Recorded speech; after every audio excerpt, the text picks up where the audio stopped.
Halo rekan-rekan semua, sahabat Universitas Cyber Asia. Perkenalkan, saya Kadek Arta Hendrawan. Hari ini ingin bercerita tentang histori perusahaan yang bernama Lehman Brothers. Nah, kita berbicara awal mula Lehman Brothers. Lehman Brothers ini dimulai pada pertengahan abad ke-19, tepatnya di tahun 1844.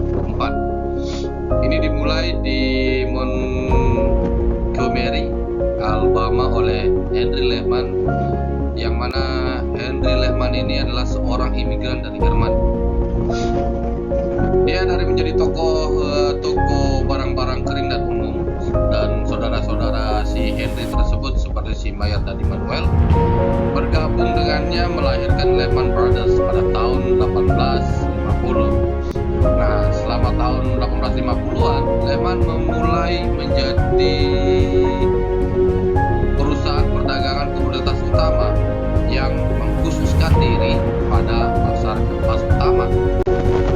Nah, pergeseran perusahaan ini dimulai dari perdagangan komoditas ke perbankan investasi dimulai pada tahun 1906 ketika bermitra dengan Goldman Sachs pada IPO. Nah, antara 1906 dan 1926, Lehman terlibat di dalam penjaminan emisi hampir 100 masalah likuiditas baru, termasuk perusahaan-perusahaan terkenal seperti VW Woolworth, Studebaker, dan Blackstone. Nah, di tahun 90-an, Lehman Brothers ini berjalan di ujung kesuksesan. Di Lehman Brothers ini diakuisisi oleh Sears atau American Express pada tahun 1984 seharga 360 juta dollars yang dilaporkan. American Express ini adalah pemilik Lehman Brothers dari tahun 1984 hingga 1994, di mana pada saat itu mereka memisahkan perusahaan melalui penawaran umum perdana atau IPO. Yang menarik, lebih dari 3 miliar dollars untuk modal baru. Pencabutan Undang-Undang Glass-Steagall atau juga dikenal sebagai Undang-Undang Perbankan di tahun 1933 adalah bagian dari undang-undang yang memisahkan investasi dan perbankan komersial. Nah, undang-undang tersebut muncul sebagai tanggapan darurat atas kegagalan bank sebesar-besarnya selama depresi hebat, karena spekulasi oleh bank komersial dianggap telah berkontribusi pada kehancuran yang sebelum menghalangi bank untuk secara bersamaan melakukan investasi dan bisnis perbankan komersial, memungkinkan Lehman Brothers untuk berkembang. Nah, sangat disayangkan dengan menawarkan kedua layanan tersebut, akhirnya bisnis perbankan komersial ini berjalan dengan baik. Lehman Brothers menang setelah kengerian di era 9 dan 11 dan berlanjut sebagai kekuatan dominan dalam industri perbankan investasi. Pada tahun 2007, Lehman telah tumbuh menjadi perusahaan perbankan investasi terbesar keempat di negara tersebut. Sebagian besar pertumbuhan dan profitabilitas berasal dari investasi besar dalam sekuritas berbasis mortgage atau MBS. Ironisnya, investasi yang sama pada akhirnya menyebabkan kenaikan. Nah, di sini di pasar perumahan dan pinjaman subprime, Lehman Brothers banyak berinvestasi dalam sekuritas berbasis mortgage atau MBS. Pada saat pertengahan 2000-an bergulir, ledakan perumahan menyebabkan melimpahnya MBS dan kewajiban hutang jaminan atau CDO, Collateralized Debt Obligation, atau Collateralized Debt Obligation adalah investasi sintetis yang mewakili pinjaman berbeda yang digabungkan bersama dan dijual oleh pemberi pinjaman. Satu, memegang kewajiban utang dan yang dapat dijaminkan secara teori menengah, menagih jumlah pinjaman dari peminjam awal akhir periode pinjaman. Sedang ribuan dan pada tahun 2007 Lehman adalah pemegang MBS terbesar. Hal yang paling menarik bagi Lehman Brothers adalah penyelaman dalam kekawal pinjaman pada tahun 2003. Perusahaan ini mengakuisisi sejumlah pemberi pinjaman. Beberapa di antaranya berfokus pada penyediaan pinjaman subprime yang telah didorong oleh pemerintah Amerika Serikat sejak pergantian abad. Investasi besar mereka di MBS yang banyak diantaranya dipenuhi dengan pinjaman subprime mortgage yang menyebabkan kematian Lehman Brothers. Nah, mulailah perjalanan keruntuhan pasar perumahan. Bundel pinjaman subprime yang sangat beresiko dan terstruktur secara sembarangan membanjiri pasar pada tahun 2007 dan memasuki tahun 2008. Pada kenyataannya, tahap paling awal dari kehancuran dimulai pada tahun 2006. Yang diperlukan hanyalah perlambatan di pasar, pelemahan karena gagal bayar pinjaman hipotek untuk tumbuh dan jumlahnya. Sejumlah besar hipotek subprime tidak bisa dipertahankan. Namun, Lehman Brothers terus memperdalam investasi mereka di pasar perumahan dan hipotek, beli sebagian besar pasar real estate dengan penerimaan tahun 2007 senilai lebih dari 100 miliar dolar dalam sekuritas dan aset berguna hipotek. Nah, di sini kita bahas juga, kita bercerita sedikit tentang persaingan dan kegagalan di perusahaan Lehman Brothers.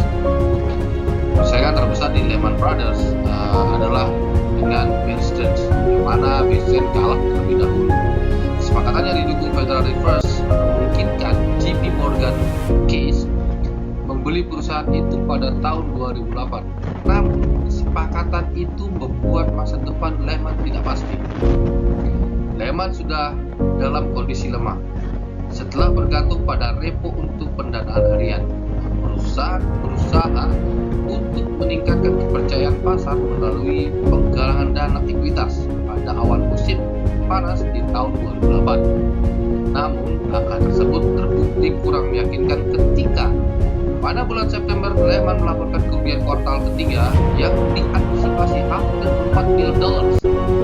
Di atas semua ini, ia melaporkan kerugian 5,6 miliar dolar dalam penurunan nilai aset berlanjut.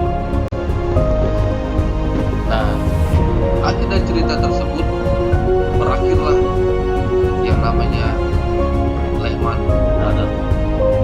Saham Lehman Brothers itu anjlok sekitar 77% dalam 7 hari pertama September 2008.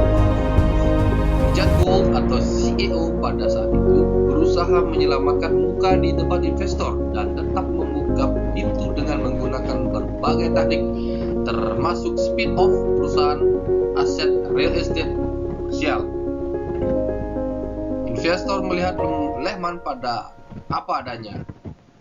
Kapal yang tenggelam, sinyal yang jelas bahwa investor berlari datang dengan membengkakkan kredit default swaps pada hutang Lehman, serta burunya investor hedge fund besar. Kami terakhir turun pada 15 September ketika setelah percobaan kesepakatan penyelamatan pembelian oleh Bank of America atau Barclays itu gagal. Lehman Brothers terpaksa mengajukan bailout, sebuah tindakan yang buat saham perusahaan anjlok 93% terakhir. Ketika semuanya berakhir, Lehman Brothers dengan utangnya mencapai 619 miliar dolar adalah pengajuan kebangkrutan perusahaan terbesar dalam sejarah Amerika Serikat. Nah, kebangkrutan tersebut, Barclays dan Nomura Holding akhirnya mengakuisisi sebagian besar perbankan investasi dan operasi perdagangan Lehman. Ini juga mengambil gedung kantor pusat Lehman di New York. Keruntuhan Lehman merupakan kontributor utama efek domino dari berbagai bencana keuangan yang akhirnya menjadi krisis keuangan global.